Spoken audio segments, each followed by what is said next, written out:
Ok, muy buenas noches a todos. Gracias por estar aquí esta noche. Esta noche vamos a estar estudiando en el libro de Gálatas. Vamos a estar estudiando el capítulo 2 y vamos a estudiar del versículo 11 al 21. Así que antes de comenzar, si podemos, vamos a orar y nos vamos a preparar para escuchar la palabra de Dios. Amén. Así que oremos juntos, Señor. Te damos gracias por dejarnos estar aquí, Señor, escuchando tu palabra, Padre Celestial. Te pedimos que sea tu Espíritu Santo que nos dé guianza esta noche, Señor. Que tú nos ayudes a entender tu palabra, Padre Celestial, y a seguir buscando más de ti, Padre, cuando no entendemos, Señor. Padre, te damos gracias por cada uno de mis hermanos y hermanas que están aquí esta noche, Señor. Gracias te damos por la libertad que nos has dado. Gracias por nuestra salud que nos has dado, Señor. Te pedimos que sea tu Espíritu Santo que esté aquí esta noche, Señor. Que seas tú el que dé la palabra, Padre nuestro. Te pedimos que quites nuestras opiniones del camino, Señor, y que escuchemos tu palabra tal y como tú has decidido que nosotros la escuchemos, Señor. Padre, te pedimos tu bendición. Te damos gracias, Señor, y que sea siempre tu nombre en alto, Señor. Te lo pedimos en tu santo nombre. Amén. Amén. Muy bien, entonces el título de esta noche se llama Crucificados con Cristo, ¿verdad? Y vamos a comenzar. Primero, Gálatas, ¿verdad? Son unas cartas que escribió el apóstol Pablo a las iglesias. Si no estuvieron aquí la semana pasada o la semana anterior, él había pasado por muchos países, ¿verdad? Y había ayudado a establecer varias iglesias. ¿Y qué pasó? Que después de que él dejó estas iglesias establecidas, él comenzó a escuchar que habían demasiados problemas en estas iglesias, ¿verdad? Habían personas que se querían básicamente aprovechar de que Pablo ya no estaba en esta región, ¿verdad? Y entonces querían ellos imponer sus propias opiniones, sus propias reglas acerca de cómo las iglesias se deberían de manejar, ¿verdad? Entonces el apóstol Pablo, él no tenía miedo a confrontar a aquellas personas que distorsionan la palabra de Dios, ¿verdad? Él no tenía miedo. Entonces lo que ocurrió es de que él escribió otra carta y él decidió regresar a estas iglesias para tratar de ayudar a todos los que estaban ahí, todos los siguientes, a tratar de corregirlos y traerlos de regreso a lo que era la palabra de Dios, ¿verdad? Entonces, Pablo era una persona que no le tenía miedo a enfrentar a esas personas. Pero hoy en día hay una diferencia, ¿verdad? Aquí en el mundo. Hoy en día tenemos miedo, ¿verdad? A nosotros a enfrentar la verdad. Nosotros, el mundo hoy en día tiene algo llamado tolerancia. Le pone un énfasis a algo que se llama la tolerancia. O sea que está bien si tú estás así, yo te acepto como eres, ¿verdad? Ese es uno de los problemas que tenemos hoy en día en este mundo. Ahora, ¿por qué eso es peligroso? Bueno, eso es peligroso porque si tenemos miedo nosotros a hablar la verdad, entonces nosotros no vamos a confrontar lo que es el pecado, ¿verdad? Porque tenemos miedo a ofender a alguien. Y si tenemos miedo nosotros confrontar el pecado, entonces vamos a tener miedo nosotros a hablar la verdadera palabra de Dios, ¿verdad?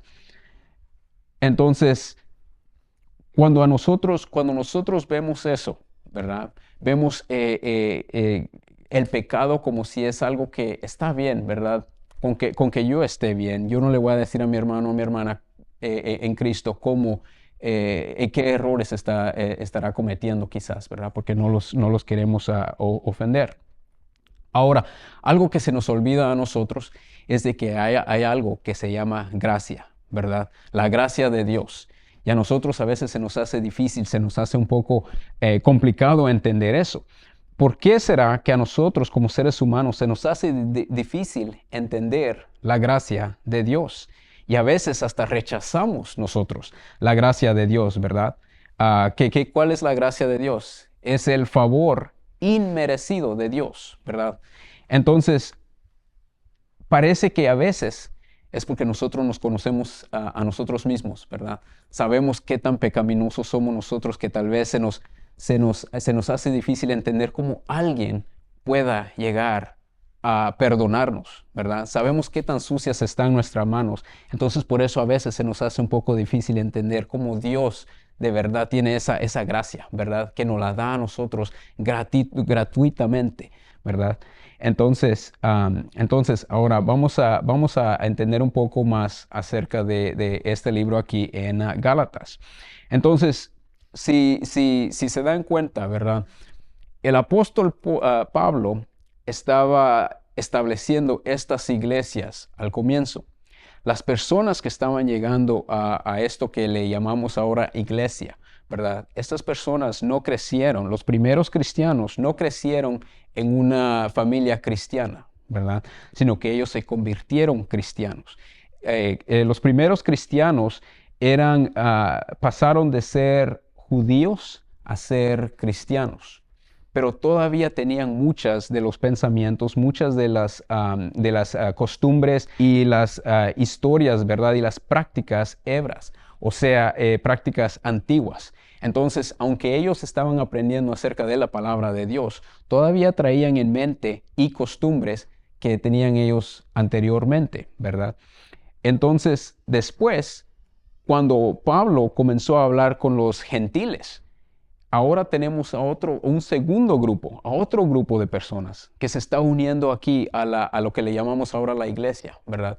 Y cuando tenemos estos dos grupos, cuando tenemos a estos dos grupos juntándose ahora como entre comillas, ¿verdad? Como cristianos, se realizó un choque de dos mundos que eran radicalmente diferentes, ¿verdad? En cultura y en religión. Entonces, ¿qué es lo que tenemos ahora? Ahora tenemos bastante confusión en la iglesia cuando comenzaba. Entonces, es alrededor de esta extraña y nueva entidad llamada la iglesia que surgió un grupo que estaba decidido a aferrarse al antiguo legalismo de la ley mosaica. Este grupo se trataba de los judaizantes. Entonces, estas eran personas devotas y temerosas de Dios que afirmaban seguir a Cristo, pero enseñaban que los gentiles debían de circuncidarse y adherirse a la ley mosaica. Estos judaizantes no solo distorsionaron el evangelio y confundieron a los gentiles conversos en Galacia, sino que también pusieron en duda las afirmaciones apostólicas de Pablo. Entonces estas personas se estaban aprovechando, ¿verdad?, de la confusión que había en la iglesia y comenzaron ahí entre ellos tratar de buscar quién iba a ser el nuevo líder de la iglesia, mientras que Pablo no estaba ahí. Entonces ellos se estaban aprovechando de esta ocasión, ¿verdad?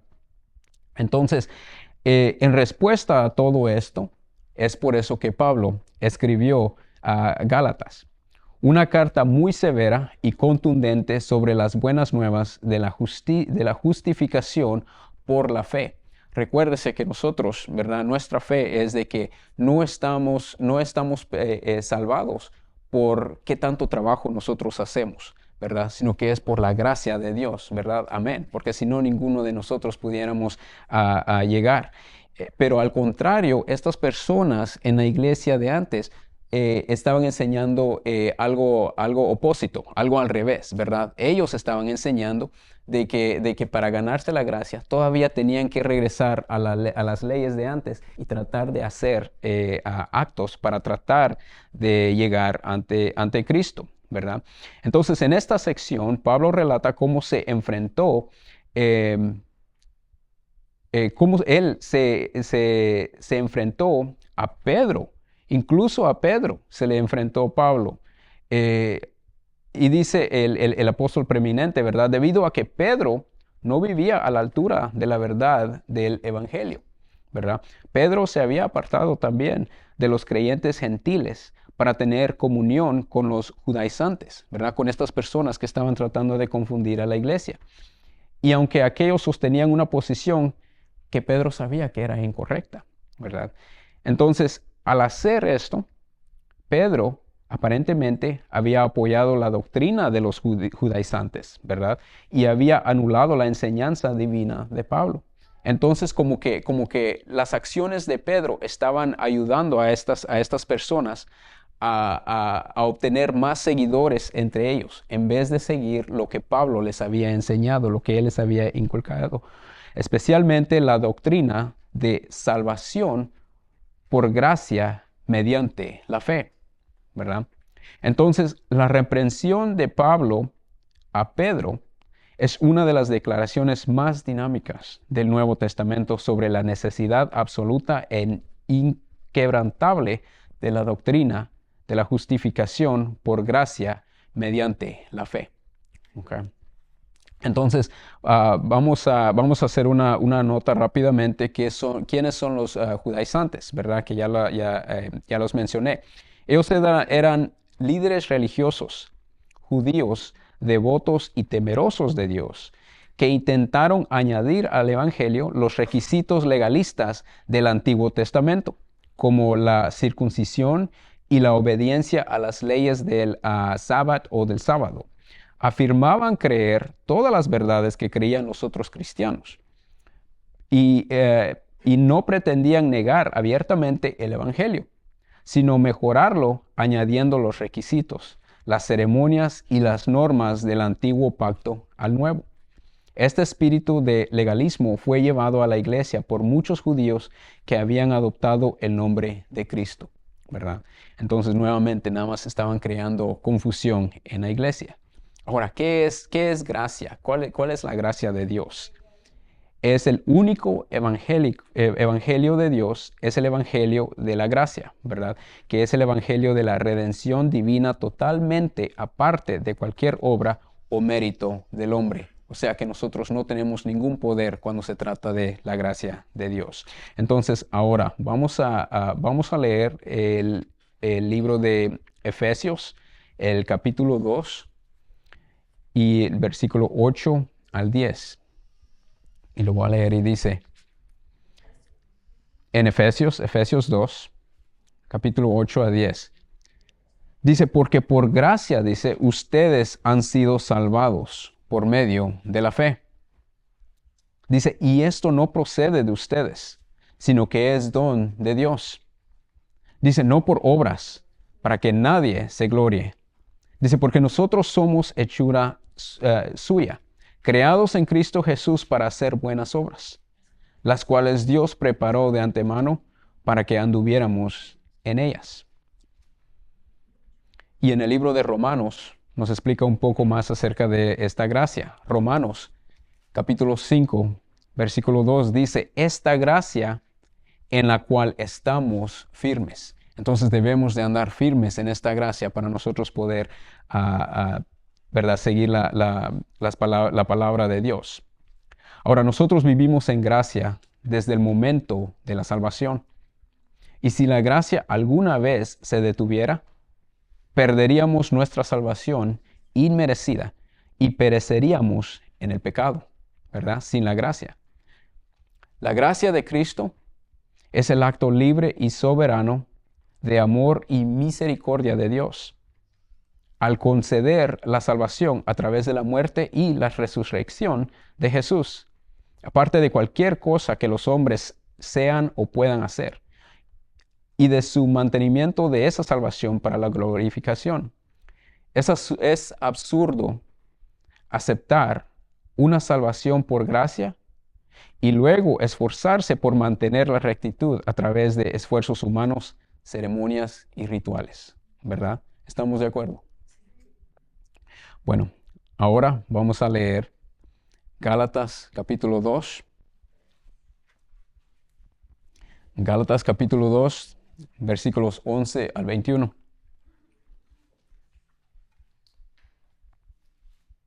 Entonces dice así, dice, pero cuando Pedro vino a Antioquía, me opuse a él cara a cara. Dice, porque él era digno de ser censurado. Porque antes de venir algunos de parte de Jacobo, él comía con los gentiles. Pero cuando aquellos vinieron, Pedro empezó a retraerse y apartarse, porque temía a los de la circuncisión. Y el resto de los judíos se le unió en su hipocresía, de tal manera que aún Bernabé fue arrastrado por la hipocresía de ellos. Pero cuando vi que no andaban con rectitud en cuanto a la verdad del Evangelio, dije a Pedro delante de todos: si tú, siendo judío, vives como los gentiles y no como los judíos, ¿por qué obligas a los gentiles a vivir como judíos? Nosotros somos judíos de nacimiento y no pecadores de entre los gentiles. Sin embargo, sabiendo que el hombre no es justificado por las obras de la ley, sino mediante la fe en Cristo Jesús, también nosotros hemos creído en Cristo Jesús, para que seamos justificados por la fe en Cristo y no por las obras de la ley, puesto que por las obras de la ley nadie será justificado. Pero si buscando ser justificado en Cristo, también nosotros hemos sido hallados pecadores, ¿es Cristo entonces ministro de pecado? De ningún modo, porque si yo reedifico lo que en otro tiempo destruí, yo mismo resulto transgresor. Verso 19. Pues mediante la ley yo morí a la ley, a fin de vivir para Dios. Dice, con Cristo he sido crucificado, y ya no soy el que vive, sino que Cristo vive en mí.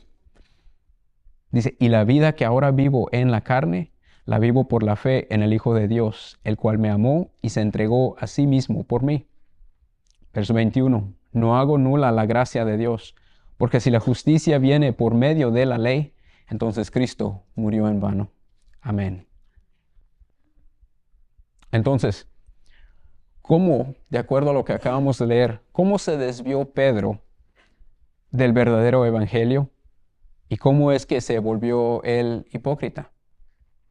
Si leen en el verso 12, repito, dice, porque antes de venir algunos de parte de Jacobo, dice, él comía con los gentiles, ¿verdad? Entonces él se juntaba con los gentiles, pero después de que llegaron estas personas que estaban tratando de confundir a la iglesia, entonces como que Pedro se comenzó a alejar de ellos y comenzó en vez a seguir las costumbres de estas otras personas.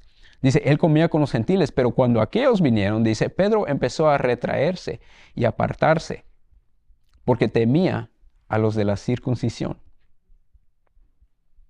Ahora, un poco de historia, ¿verdad? Y esto lo podemos encontrar en Hechos capítulo 15, donde habla acerca del concilio de Jerusalén, ¿verdad? Donde ellos habían tomado una decisión, la cual Pedro también estaba de acuerdo. Entonces Pedro y los apóstoles y los ancianos tuvieron una junta donde ellos habían ya hablado acerca de cómo iba a ser esta iglesia cristiana.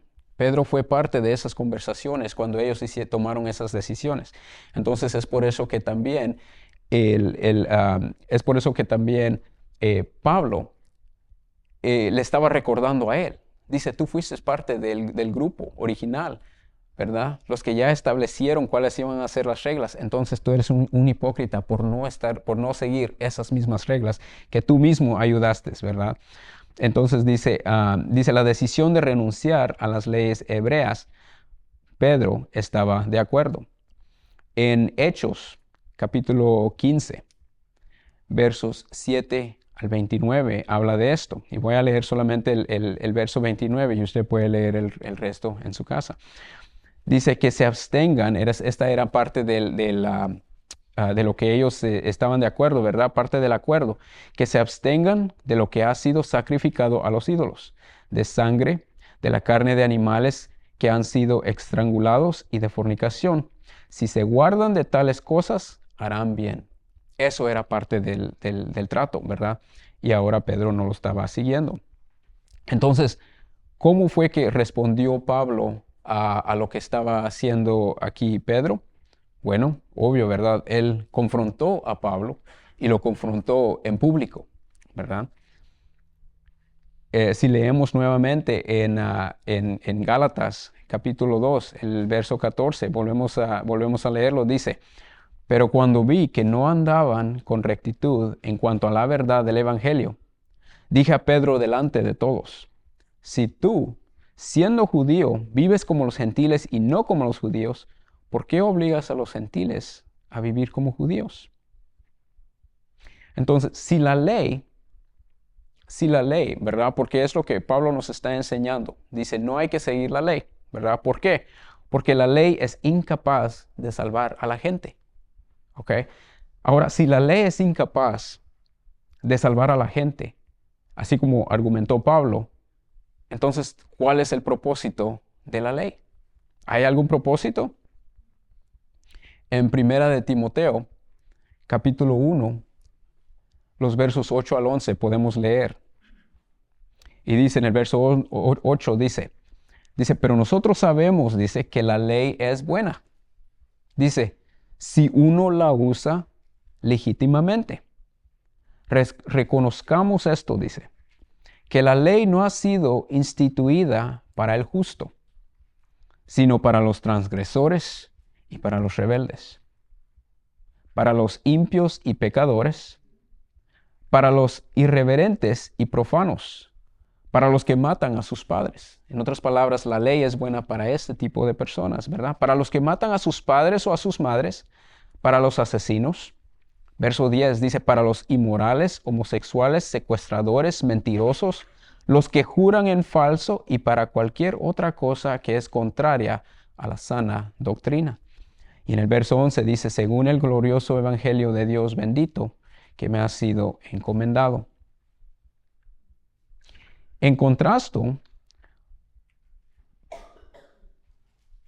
Pablo nos enseña, ¿verdad?, la diferencia en contraste a la enseñanza que nos dio Cristo Jesús, ¿verdad? Y volvemos de nuevo a Gálatas, capítulo 2. En el verso 16 dice, sin embargo, dice, sabiendo que el hombre no es justificado por las obras de la ley, sino mediante la fe en Cristo Jesús.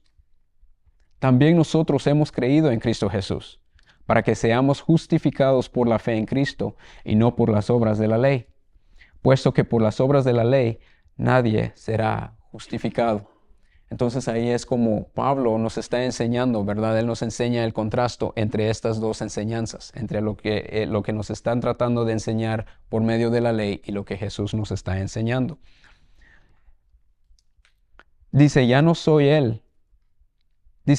yo el que vive, dice, sino que Cristo vive en mí. Y esto es en los últimos dos versos del mismo capítulo 2, ¿verdad? 20 al 21. Dice, ¿cómo la unión del creyente con Cristo niega el argumento de los judaizantes y la conducta equivocada de Pedro? Por eso es el que dice, ya no soy yo el que vive, sino que Cristo vive en mí. Y la vida que ahora vivo en la carne, la vivo por la fe. No hago nula la gracia de Dios, porque si la justicia viene por medio de la ley, entonces Cristo murió en vano, ¿verdad? Entonces, ¿qué dice Pablo? Dice, entonces, si siguiéramos de acuerdo a la ley, entonces, ¿de qué sirvió que Cristo vino a morir por nosotros? ¿Verdad? Entonces, ahora, vamos a leer cómo Dios cambió el pensamiento de Pedro hacia cómo los gentiles también son sabios por gracia, ¿verdad? Entonces, si leemos en Hechos, capítulo 11, y va a ser de los versículos 1 al 18. Entonces, Hechos capítulo 11 dice, los apóstoles y los hermanos que estaban por toda Judea oyeron que también los gentiles habían recibido la palabra de Dios. Cuando Pedro subió a Jerusalén, los que eran de la circuncisión lo reprocharon. Le dijeron, tú entraste en casa de incircuncisos y comiste con ellos. Verso 4. Entonces Pedro comenzó a explicarles en orden lo sucedido. Dice, estaba yo en la ciudad de Jope orando y vi en éxtasis una visión. Dice, un objeto semejante a un gran lienzo que descendía, dice, bajado del cielo por las cuatro puntas, y vino hasta mí. Cuando fijé mis ojos en él y yo observaba, vi cuadrúpedos terrestres, fieras reptiles y aves del cielo. También oí una voz que me decía, levántate, Pedro, mata y come. Pero yo dije, en verso 8, de ninguna manera, Señor, porque nada impuro o inmundo ha entrado jamás en mi boca. Pero una voz del cielo respondió por segunda vez, lo que Dios ha limpiado, no lo llames tú impuro. Esto, nos sigue comentando Pedro, dice, esto sucedió 3 veces y todo volvió a ser llevado arriba al cielo. En aquel momento se aparecieron 3 hombres delante de la casa donde estábamos, los cuales habían sido enviados a mí desde Cesarea. Y el Espíritu Santo me dijo que fuera con ellos sin dudar. Dice, estos 6 hermanos fueron también conmigo y entramos en la casa de aquel hombre. Y él nos contó cómo había visto al ángel de pie en su casa, el cual dijo, envía unos hombres a Jope y haz traer a Simón, que también se llama Pedro. Verso 14, quien te dirá palabras por las cuales serás salvado tú y toda tu casa. Cuando comencé a hablar, dice Pedro, el Espíritu Santo descendió sobre ellos, tal como lo hizo sobre nosotros al principio. Entonces me acordé de las palabras del Señor cuando dijo, Juan bautizó con agua, pero ustedes serán bautizados con el Espíritu Santo. Verso 17 dice, por tanto, si Dios les dio a ellos el mismo don que también nos dio a nosotros después de creer en el Señor Jesucristo, ¿quién era yo para poder impedírselo a Dios? Al oír esto se calmaron y glorificaron a Dios diciendo, así que también a los gentiles ha concedido Dios el arrepentimiento que conduce a la vida. Entonces, ¿qué le permitió a Pedro hacer frente a las acusaciones de los judaizantes de que comía con gentiles incircuncisos? Obvio, ¿verdad? El Espíritu Santo. Okay. Entonces Pedro es así como él les explicó al resto de su grupo cuando ellos le preguntaron, ¿por qué te estás tú juntando con gentiles? Y dijo él, no soy yo, es el Espíritu Santo, ¿verdad? Él vio una visión y por medio de esa visión Dios le habló y le dijo, ve y dale la palabra a los gentiles. Y cuando él estaba hablando con los gentiles, Pedro vio como el Espíritu Santo también descendió sobre ellos.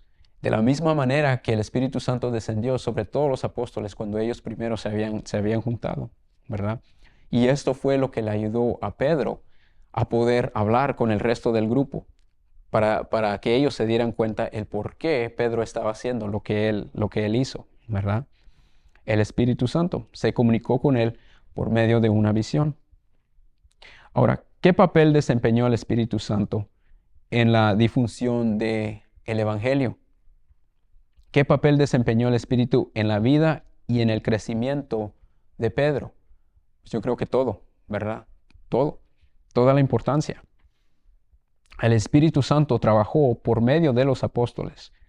El Espíritu Santo es que le dio a los apóstoles entendimiento y sabiduría, ¿verdad? El Espíritu Santo es que le dio a ellos el poder ellos hablar, el poder ellos viajar, el poder ellos explicar lo que ni ellos mismos aún entendían. Porque recuérdense que en este tiempo la iglesia todavía estaba comenzando, ¿verdad? Entonces, solamente por medio del Espíritu Santo que se pudo hacer todo esto, ¿verdad? Que estamos aquí hoy en día hablando acerca de lo que ocurrió en esos tiempos todavía. Hoy en día los cristianos no tratamos de seguir la ley mosaica, ¿verdad? Pero, ¿cuáles son algunas leyes que suponemos debemos de seguir para obtener aprobación por Dios? ¿Verdad? Como cristianos, nosotros sabemos que es como nosotros nos comportamos y es nuestra relación que nosotros tenemos con Dios lo que es más importante, ¿verdad? No la religión, la relación. Pero creo que a veces, tristemente, algunos de nosotros todavía tenemos algunos pensamientos acerca de la religión, ¿verdad? Un ejemplo que yo estaba pensando es a veces cómo nos vestimos, ¿verdad? Cómo nos vestimos y decimos, así no se deben de vestir los cristianos. Es cierto, no nos debemos de vestir de ciertas maneras muy excesivas, ¿verdad? Pero la verdad es de que es nuestra relación con Dios lo que más importa, más de lo que nosotros estamos usando, ¿verdad? Como para vestirnos. Y de la misma manera que dijo Pedro, ¿verdad? Porque sé que hay un versículo en la Biblia donde habla acerca de lo que dijo Jesús, ¿verdad? Dijo, no es lo que entra al cuerpo lo que causa ¿verdad? El problema entre nosotros, es lo que sale de nosotros, ¿verdad? Eso es lo más importante. ¿Qué es lo que está saliendo de nosotros? Lo que está causando los problemas. Entonces, pero ahora nosotros, como cristianos, ¿verdad? ¿Qué decimos? Que nosotros fuimos crucificados con Cristo. ¿Qué significa eso? ¿Qué significa que nosotros fuimos crucificados con Cristo? Bueno, en Romanos capítulo 6, el versículo 6, podemos leer más o menos lo que está hablando, ¿verdad? Entonces en Romanos 6, capítulo 6 dice así, dice, sabemos esto, que nuestro viejo hombre, dice, fue crucificado en Cristo, para que nuestro cuerpo de pecado fuera destruido, a fin de que ya no seamos esclavos del pecado. Amén.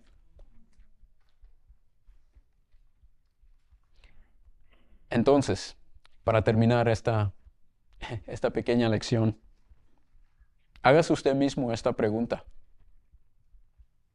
¿Qué fue lo que más me impactó o qué más aprendí hoy por medio de esta lección? ¿Y cómo, de qué manera cambiaré mi vida de acuerdo a lo que hoy aprendí?